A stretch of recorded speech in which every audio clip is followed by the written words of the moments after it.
Don't just live for tomorrow, or just live in yesterday. Just be glad for all you have that's in today. And though you've come through many obstacles. Hey everyone, Connie here, and welcome to my blind reaction to One Piece, episode 1032. So, last time we had Nami, Usopp, and Tama running into Big Mom, and Tama charming Big Mom because she has this mommy mode or whatever. And just a continuation of other things that are going on. It didn't really go into any of the big stuff that we've been waiting for yet, like Robin versus Black Maria or Jinbei versus Who's Who. More just touching on some stuff that we've already kind of covered. So I'm hoping that maybe we'll get to some new stuff this time, because I do really want to see those fights.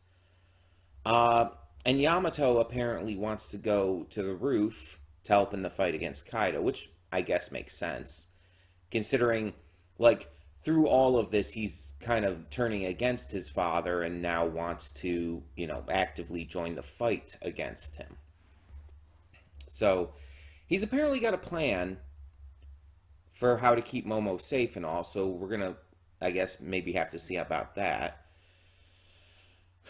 And, yeah, there's still other stuff going on that we'll have to touch on as well here and there, such as Kanjuro still being on the loose.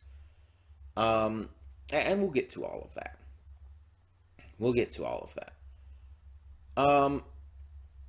But for the time being, we're just going to get into this and hope for the best. See what this episode has in store for us. And hopefully it ends up being really good. So, when the screen fades to black, pause this redirect and go to the description below. Follow the link to the reaction, and after you watch it, come back here to the redirect and resume play. Because after it fades to black and then fades back in, everything from that point forward will be my afterthoughts and will contain spoilers to the episode. So, that being said, thank you so much for tuning in, and I will see you at the reaction. And we are back, and we'll begin with spoilers in 3, 2, 1, now. It's rare to see Nami become, how do I put this? I guess just brave enough to be able to take on an enemy without any hesitation like that. Nami is, and self-admittedly, she admits this herself, one of the weaker members of the crew and one of the more scared members of the crew. She's not as brave or strong as a lot of the bigger names of the Straw Hats, like Luffy, Sanji, Zoro, now Jinbei counts in there, Robin even.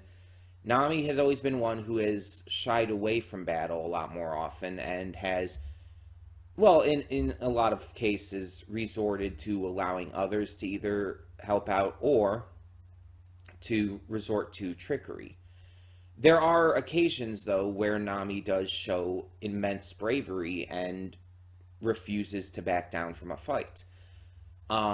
Usually depending on the circumstances surrounding it. One great example is during the Alabasta arc, when she joins the fight and everything in the first place because she wants to help Vivi, who she cares greatly for.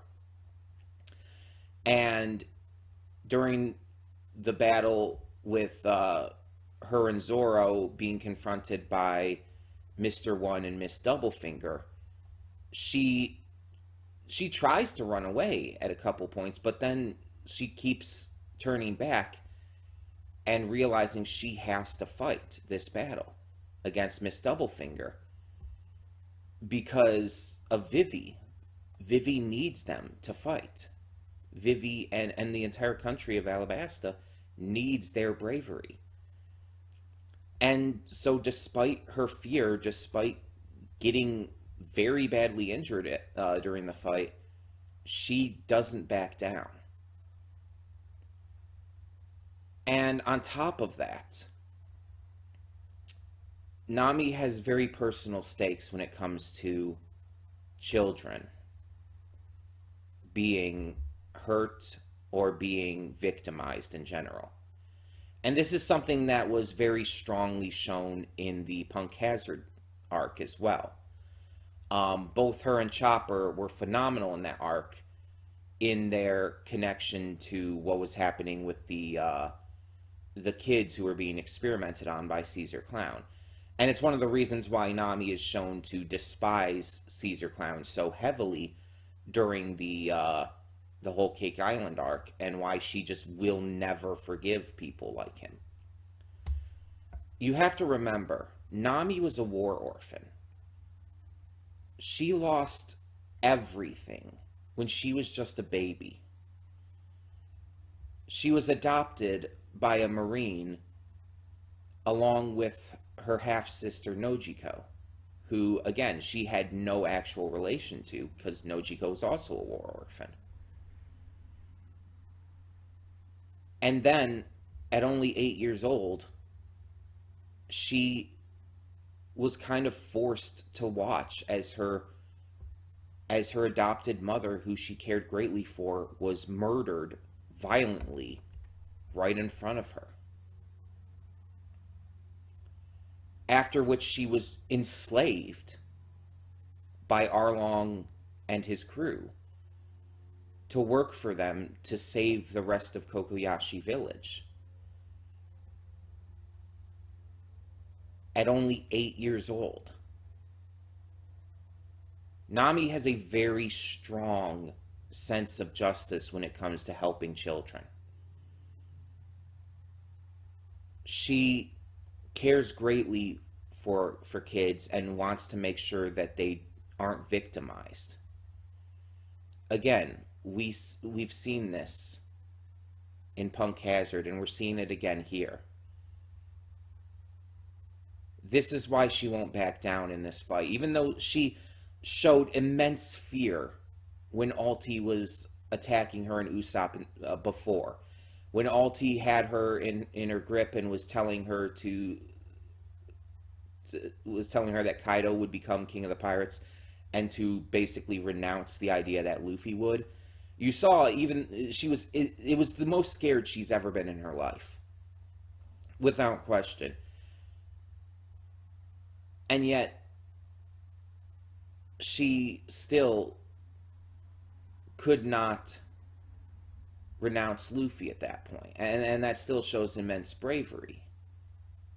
But she was scared, and she was paralyzed outside of being able to continue to support Luffy and his goal and his dream. She couldn't do anything there. Yet now, she's turning to fight Alti with fire in her eyes.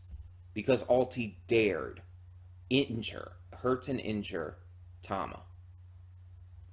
Which is enough reason for anybody to want to be able to fight that bitch with fire in their eyes. Because Tama is precious and needs to be protected. So seeing Tama get hurt should upset anyone. And I said in the reaction as well, I really like that Oda decided to do this. I mean, I don't like that Tama got hurt, but at the same time, I respect that Oda was willing to go there. Because like I said, not many pieces of media will do that. A lot of shows, games, whatever, shy away from having kids get hurt or die because it's scary. And it's something no one wants to see. And I feel it's the big reason why, like, for example, in a lot of zombie media, you never see child zombies. Because the idea would be too upsetting for people. Which is why I like things like Telltale's The Walking Dead, or I guess Skybound. Telltale/Skybound's The Walking Dead. Because there are multiple instances in that of children getting hurt or even straight up dying. And it does even show at least one, probably more, child zombies as well. There's one specifically that I remember off the top of my head. And so it's like I really respect it for being able to go there when so many other pieces of media wouldn't. And the same goes here for One Piece. Like, Tama didn't get, like, an arm taken off like Kiku did or anything like that. But blood was drawn. She got smacked by a member of the Toby Roppo. Like, Ulti is without question strong as hell. That smack, you know, did some damage beyond just cutting open her cheek and causing her to bleed. You know, that probably rocked her, like, brain around a little bit. She probably smacked her hard enough to, like, do some notable damage to her. Not necessarily anything, like, fatal or whatnot, no. But still notable damage. Because it was clear that Ulti didn't hit her as hard as she could have. But still, the fire that lit in Nami and seeing how, like, violently angry she was at that. Like, it also showed Big Mom being angry at that, but Nami's anger was definitely more intense. And I like that, because again, Nami has personal stakes there. She has reason to be very protective of children. She went through horrible shit as a kid. Horrible shit that no one should ever have to go through. And so she wants to make sure that other kids don't have to go through horrible shit too. So she is very protective of children. And again, we've seen this in the series. We have precedents for this. So it's great to see this pop up again here. Even if obviously I don't like seeing Tama get hurt, of course. It's still wonderful to see from a character perspective with Nami. But this episode also flashed through a bunch of other things. We got to see a little more of the fight between Chopper and Queen. We got with Paraspero interfering as well. We got to see the Akazaya 9 splitting up to go help out around Onigashima, with Kinemon and Kiku specifically going to take care of protecting Momo and dealing with Kanjuro, while Cat Viper heads with Shishilian to go take care of Paraspero. We have a little bit of Roof Piece being shown. Yamato reveals his plan to Shinobu and Momo, where he's going to use a decoy, which definitely needed to be bigger. Like, if you're going to make a decoy, at least make it Momo-sized. But he's going to use a decoy to make others think that he has Momo still. And he's going to use that to be able to take the attention off of, the real Momo, as well as Shinobu. They're in contact with Kinemon. They're going to be, hopefully, okay. Momo is taking a look at the book detailing Odin's journey. So, yeah. We even got a little moment with Kiku and Izo, which was really fucking cute. Izo worrying about Kiku's missing arm, which is just absolutely precious, and I'm so glad he's still being a good big brother to her. And Kiku saying, "Oh, this is nothing. I can live with this. It's nothing compared to the pain of losing Odin and stuff." And it's like, Kiku, you're so strong and awesome, and I love you so much. God damn it. I love her so much. It's not even just because of the trans thing. Like, yes, she's trans, and yes, that's fucking awesome. But it's also just because she's such a good character. Like, she's so likable, she's cute, she's friendly, she's nice, but she's also extremely strong. Not just physically, but emotionally and mentally, too.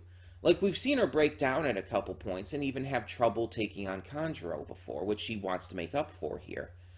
But at the same time, it's like we also see that she's very strong and able to handle a lot.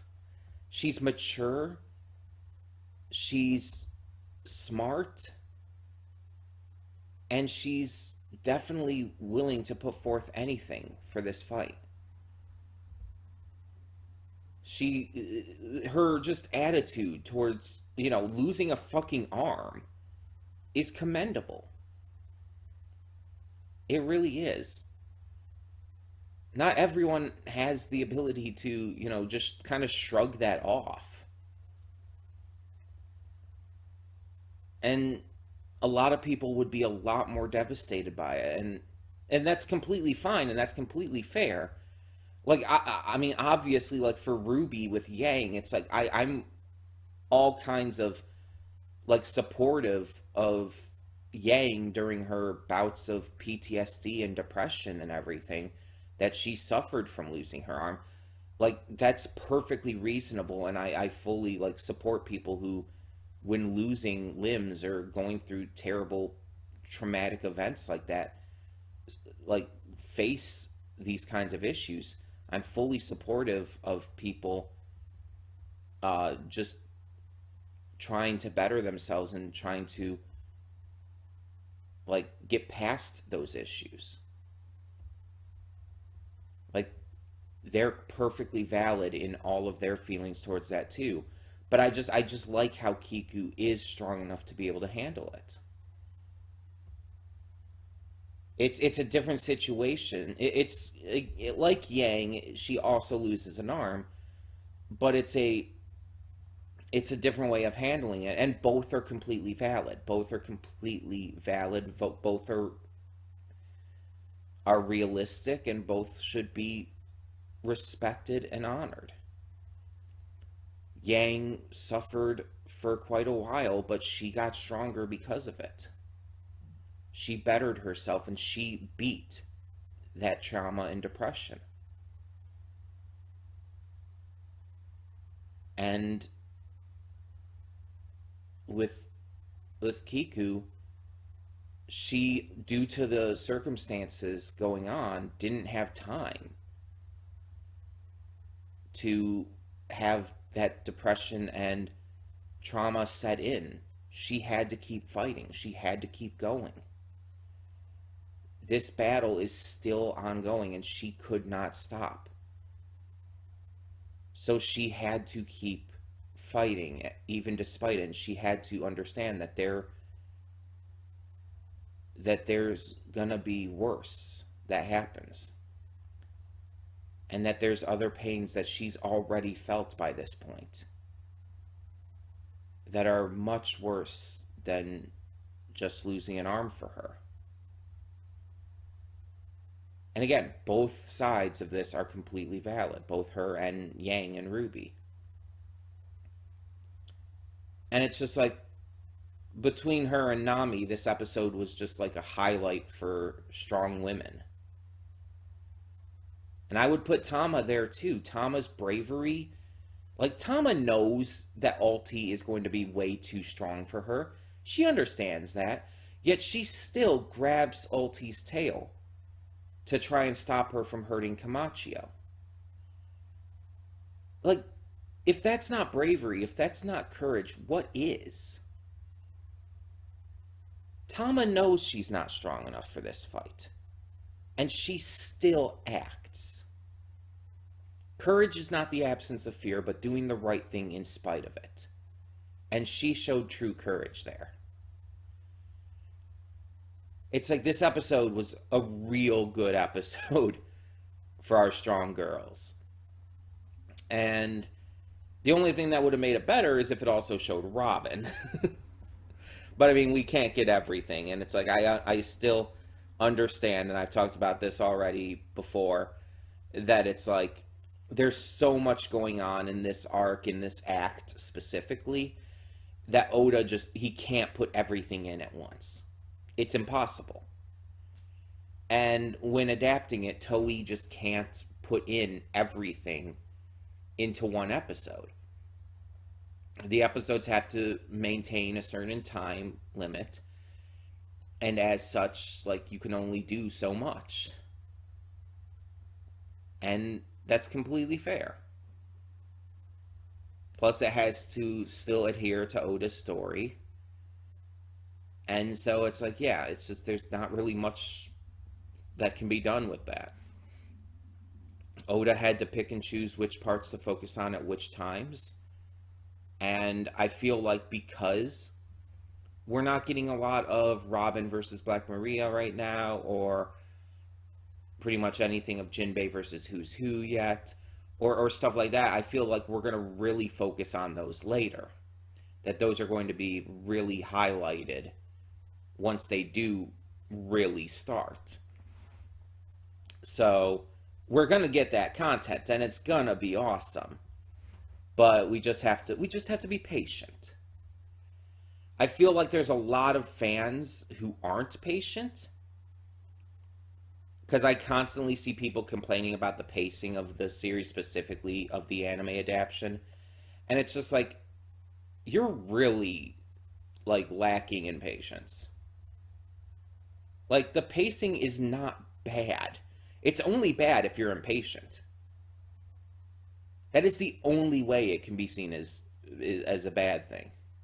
The pacing is fine. And it doesn't even matter if you're watching it week to week or binging it. The pacing's fine. It's like, yeah, sometimes you want to see certain things gotten to and they don't get to it for a few episodes, but that's okay. Again, not everything can be gotten to.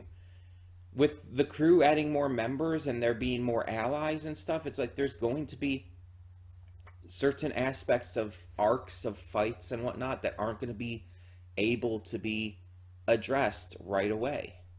That's just how it works. Learn some patience and just enjoy what you get when you get it. It just astounds me how impatient One Piece fans can be.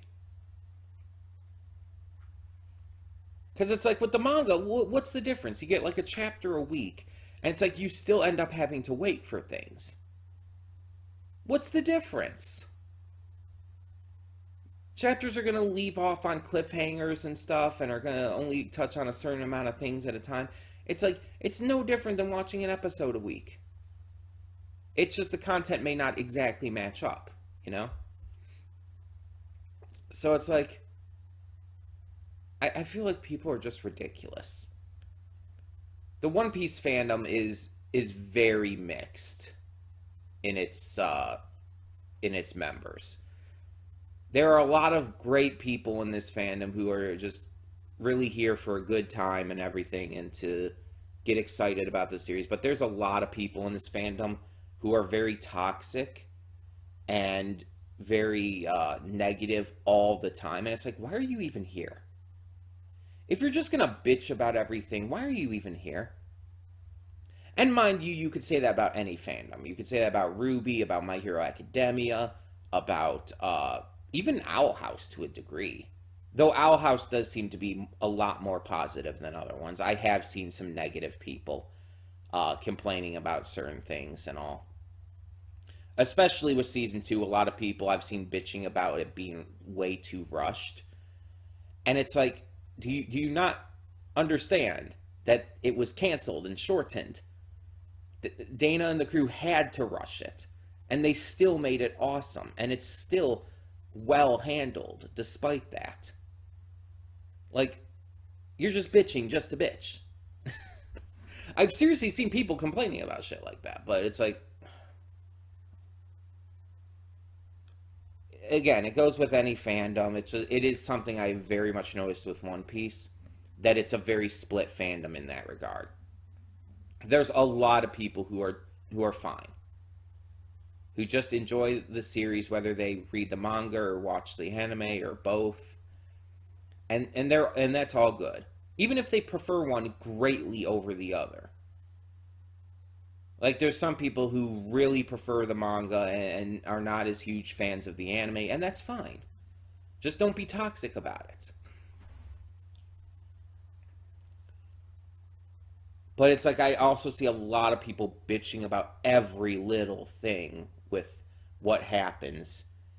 And it's like, I believe I talked about it last time. I did this little thing at the end of last week's reaction where or the afterthoughts, where I talked about a spoiler, or like a minor spoiler for the manga that I found out about, and because I saw people bitching about it and just stuff like that. And it's like, you people are ridiculous. You need to stop. And it's like, and I complain about certain things too. I can't say I'm fully innocent in that regard. Like, I got very upset and bitchy about what happened at the end of Ruby Volume 8 with Penny. I won't argue that. And it actually ruined my interest in Ruby for a long time. And luckily, I've gotten back into it recently. And I'm definitely ready for Volume 9 when that comes out. But it did cause me to become a little over the top with my irritation. I still don't like what was done, but I'm not as ridiculous with it, with my anger, as I was back then. Like, I was really bad for a while. And I acknowledge that. I fully acknowledge that I went a little overboard. Again, I still believe that it was an issue, and I still don't like what was done. But I'm not going to be as ridiculous as I was back then, in terms of how I handle it. So it's just like, there are people who can also, understand that they've been ridiculous and work to, fix that for the future. It's just interesting to see One Piece fans being so split in how they handle everything. It's one of the most divisive fandoms, I feel, in terms of how content is received. At least that I've seen personally. But I would love nonetheless to hear your thoughts on this episode. Let's actually get back to focusing on this specific reaction to One Piece as we end the afterthoughts, but still. I would love to hear your thoughts on this episode of One Piece, on just the strength that a lot of the female characters showed in this, as well as just in general. Also, I didn't even mention the fact that Sanji is carrying around Zoro, Nicholas D. Wolfwood style. I still love that I made a Trigun and a Ruby reference at the exact same time. That's amazing. I am so into that. New Trigun anime is coming in the future too. I don't know if I'm going to check that out though. I'm unsure. But either way, like I said, tell me your thoughts down below, and thank you so much for tuning in and listening to me ramble for a bit, because I tend to do that. For now, though, I'm Connie, and I'm signing off. See y'all next time.